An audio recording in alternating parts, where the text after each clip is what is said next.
NDA में सीटों के बंटवारे का मसला चिराग पासवान के कारण अटका हुआ था।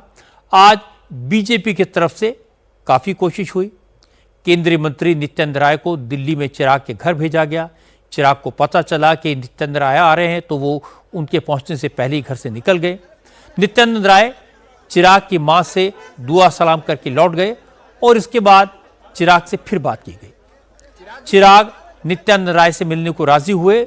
दोपहर बाद दोनों की मुलाकात हुई, 1 घंटे तक बात हुई और इसके बाद दोनों नेता मुस्कुराते हुए कैमरों के सामने आए। हालांकि किसी ने कुछ बताया नहीं। नित्यानंद राय ने सिर्फ इतना कहा कि चेहरे की हंसी से समझ लीजिए क्या हुआ।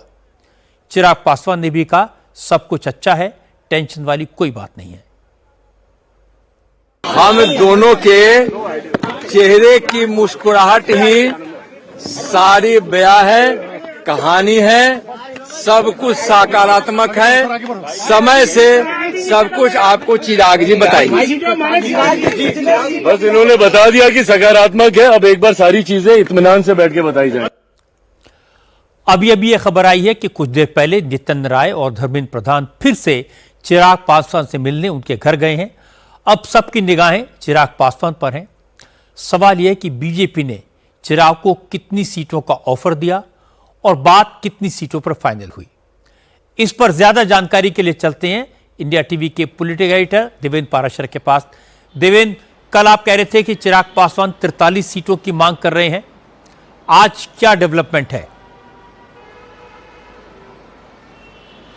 और उसमें ये था रजत जी कि 43 की वो डिमांड कर रहे थे और 30 उनको उम्मीद थी कि, और लिस्ट जाहिर तौर पे बड़ी डिमांड की जाती है ताकि उसमें से कटौती होते होते भी एक ठीक ठाक आंकड़ा मिल जाए। तो हुआ ये आज की तारीख में जब नित्यानंद राय गए पहली बार मिलने तो रामविलास पासवान जी की पत्नी के साथ उनकी मुलाकात हुई और ये रिश्ता जो है नित्यानंद राय का और स्वर्गीय रामविलास पासवान जी के साथ बहुत अच्छे रिश्ते रहे हैं और इनके चुनाव में रामविलास जी बहुत मदद करते रहे हैं। तो वो घर वाला उन लोगों का रिश्ता है और इसी लिहाज से उनको ट्रबल शूटर के तौर पे आगे किया गया था।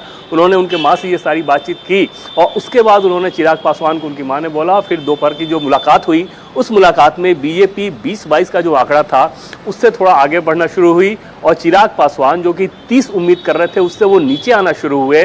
और अभी जो बैठक हो रही है इस बैठक में ये उम्मीद की जा सकती है कि 24 से 26 के बीच में ये कोई आंकड़ा रहेगा जिस पर मुहर लगा दिया जाएगा। इसके अलावा इसमें कोई बड़ी अड़चन जैसी चीज़ नहीं है और इस तरह का गतिरोध नहीं है कि चिराग पासवान कोई और कदम उठाएं या बीजेपी कोई और कदम उठाने जा रही है। ये लगभग सॉर्टेड जिसे कहते हैं वैसी स्थिति आ गई है। और इस मीटिंग के बाद धर्मेंद्र प्रधान जब वहाँ पे पहुँचे हैं तो उसके पीछे वजह ये थी कि नित्यानंद राय और चिराग पासवान की जब बातचीत हो गई उसके बाद नित्यानंद राय गए धर्मेंद्र प्रधान के पास, उन्होंने सारी चीज़ को ब्रीफ किया। उसके बाद सोर्सेज के द्वारा हमें जानकारी मिली कि बीजेपी के टॉप लीडरशिप से धर्मेंद्र प्रधान ने एक ग्रीन सिग्नल लिया और दोबारा अब जब वो गए हैं चिराग पासवान के साथ खुद ही नित्यानंद राय के साथ की मौजूदगी में वो बातचीत करने के लिए, तो समझा जा सकता है कि लगभग डील पे मुहर लगा दी जाएगी और ये तस्वीर कल साफ हो जाएगी कि आखिर वो कौन कौन सी सीटें हैं जो कि न सिर्फ नंबर्स के लिहाज से बल्कि वो सीटें कौन सी हैं जो कि बीजेपी जेडीयू गठबंधन में एलजेपी जो सीटें चाह रही थी वो दिया जा रहा था। उसमें कुछ प्रमुख सीटों की अगर बात कर लें तो गोविंदगंज जहाँ से चिराग पासवान के प्रदेश के अध्यक्ष राजू तिवारी वो चाह रहे हैं, जबकि स्थानीय सांसद राधा मोहन सिंह जोरदार मुखालफत करते हैं उनकी, वो नहीं चाह रहे हैं कि वो सीट बीजेपी के खेमे से निकले। दूसरी सीट है ब्रह्मपुर की सीट, वहाँ पर उनके संसदीय बोर्ड के हैं हुलास पांडे, उनके लिए चिराग पासवान चाह रहे हैं, जबकि बीजेपी बिल्कुल भी नहीं चाह रही है कि उस सीट को दिया जाए। तो इस तरह के जो फाइन ट्यूनिंग जिसे कहते हैं सीटों के चयन को लेके वो उम्मीद की जा रही है कि इस बैठक को शो करके और अंततः फॉर्मूला क्या होगा उस पर मुहर लगा दिया जाएगा। नंबर्स जो होंगे रजत जी लगभग तय रहेगा कि 24 से 26 के बीच में हो, वो 24 हो, 25 हो या 26 हो अधिकतम। रजत जी, देवेंद्र बहुत बहुत शुक्रिया इस अपडेट के लिए।